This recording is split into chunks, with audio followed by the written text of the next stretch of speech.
1941, Arias Salgado dispone, en orden interior, la transformación del Departamento Nacional de Cinematografía y lo convertirá en la sección cinematográfica y lo dotará con el denominado negociado de producción. Uno de los problemas con los que se encontrará Soriano al asumir la sección de cinematografía es la adición de un notario nacional y la producción de buenos documentales de propaganda. Todos estos factores permiten entender que la idea de constituir un noticiario oficial fuera tomando forma durante esas fechas y finalmente se materializaría la creación de Nodo en septiembre de 1942. El Nodo se fue adaptando a los periodos históricos del franquismo, es decir, que el Nodo tuvo una primera etapa cuando las dificultades de la guerra mundial, cuando las dificultades del aislamiento, de la autarquía, y cuando Franco tuvo que pelear por esa, digamos, posibilidad de insertarse en las instituciones internacionales como la ONU, que fue expulsado. En definitiva, es un periodo distinto al del Nodo, donde había más propaganda seguramente que en etapas posteriores. Después Franco ya quizá consiguió su mayor momento de esplendor en el Nodo también, y aparecía cuando en los años 60, con la celebración de los 25 años de paz, el desarrollismo y la aparición del 600, valga como anécdota para entenderlo bien, pues Franco salía muchísimas veces inaugurando pantanos, obras públicas y haciendo una propaganda, como se puede hacer la comparación, salvando las distancias, con el Ministerio de Propaganda de Goebbels en la época hitleriana, ¿no? Es decir, que Franco lo que estaba haciendo es una propaganda bien pagada de sí mismo y de su régimen, y efectivamente la ciudadanía no tenía otra alternativa que ver esto en aquella época. Era una época de crecimiento económico y la gente pues incluso celebraba todo esto que Franco ofertaba en el Nodo, porque no había alternativa excepto las clases medias o digamos intelectuales o ilustradas, que también ya tenían un acceso al exterior y empezaba a haber una cierta oposición. Pero esto sería irnos a otra parte. Y luego en la última etapa, es verdad que cuando a partir de los 70 Franco empieza a tener una decrepitud y empieza a enfermar, tiene el Parkinson, pues en el Nodo aparece menos veces, ¿no? Porque ese momento ya es de decaimiento.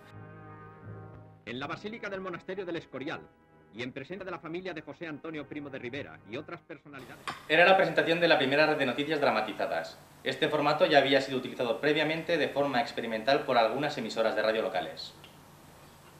Mientras Alemania utilizaba su propaganda en Rusia, se estaban desarrollando producciones cinematográficas mayores como El acorazado Potemkin. Películas con una gran carga política muy importante. El origen del Nodo vendrá condicionado por antecesores como el surgido en Estados Unidos. Allí realizaban un noticiero llamado The March of Times, una serie de noticiarios que fueron transmitidos por la cadena CBS desde 1931 al 45 y se exponían en las salas de cine desde 1935 hasta 1951, creada por un ejecutivo llamado Roy Edward Larsen.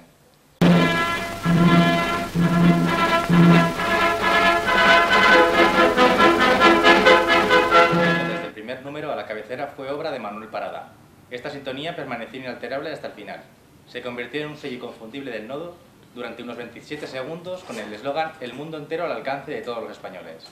Las imágenes filmadas nunca incorporaban sonido directo. Siempre había detrás un narrador cuya función era la de conducir a la atención del espectador a través de la imagen. Un único locutor por noticiero cuya identidad nunca se dará a conocer. Dentro de la basílica, José Antonio es inhumado con un emplazamiento igual al que ocupaba en el monasterio del Escorial y bajo una lápida... Desde los 8 operadores que empezaron en el año 43, el equipo irá creciendo hasta duplicarse en los 50 y llegará a ser un equipo de 22 personas en los 70, que disminuirá hasta los 11 en la recta final hasta el año 77. Las cámaras que se utilizaban eran ligeras como la Eclair y la Reflex, que se alimentaban por baterías y eran ideales para realizar reportajes. Otras cámaras como la EGEM o las pesadas Morigraph contaban con un sistema de alimentación por cuerda del que les limitaba a tomas de 30 segundos. Dentro de estas cámaras más pesadas y que dificultaban más los desplazamientos también se encuentran las Selecta. Bueno, deben triunfar de todas las pruebas a que son sometidos. La ya mencionada cámara Selecta era la única que permitía grabar sonido directo en sistema óptico.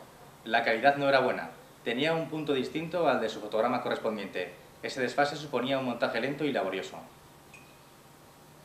Hasta los años 50, cuando se introducen los primeros sistemas de grabación magnética, los magnetófonos Weston Chicago, utilizaban hilo de acero como soporte. No permitían una sincronización precisa con la imagen y eran excesivamente voluminosos y pesados. La solución a estos problemas vino con los megáfonos Ferrophone. Estos equipos eran muy grandes e incómodos de desplazar, pero permitían una sincronización más rigurosa con la imagen. Por todo ello, su aplicación en exteriores se limitó al registro de grandes eventos. Buscaba, sin duda,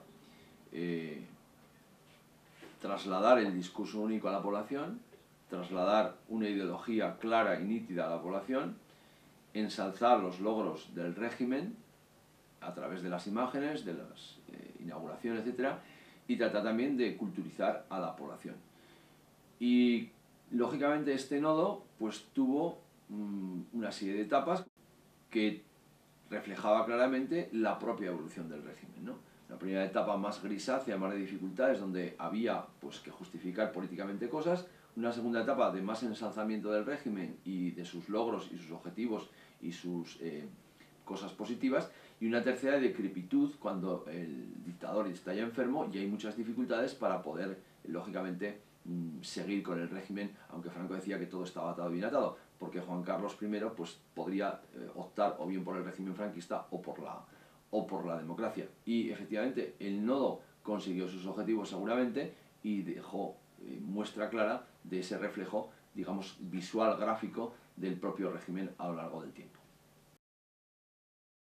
Hasta los años 60 el equipo del nodo no adquirirá los famosos Nagra, verdaderos equipos portátiles mucho más ligeros y sencillos de manejar, que utilizan un dispositivo nuevo y muy eficaz para sincronizar con la cámara, el Pilotone.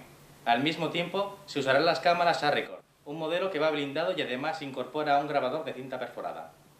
El Estadio Santiago Bernabéu enmarca una vez más el choque entre madridistas y Atlético bilbaínos. Saludo de capitanes, Muñoz con la mosquita en la oreja. El árbitro tira la moneda con la izquierda, elige campo el Madrid y el duro enseguidita. Los géneros más habituales eran la noticia breve o flash, noticias en profundidad y crónicas deportivas en las que incluían la cobertura de los partidos de fútbol, según aparecían en los reportajes de los años 40.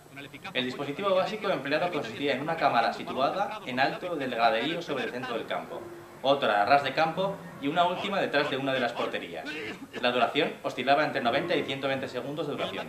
Hacia un procedimiento democrático de España. Entonces Franco lo que hizo fue quitar a los falangistas, meterlos fuera y en el nodo aparece realmente que los católicos y que hay un cambio de régimen importante. Aprueba las Cortes, leyes que parecen de representación y claro, lo que da es una especie de imagen distinta. Y el nodo intentó pues reflejar también eso para que los españoles viesen que la culpa no era de Franco sino del exterior, etcétera, etcétera. Y lógicamente este nodo pues tuvo una serie de etapas, como hemos dicho también, que reflejaba claramente la propia evolución del régimen, ¿no?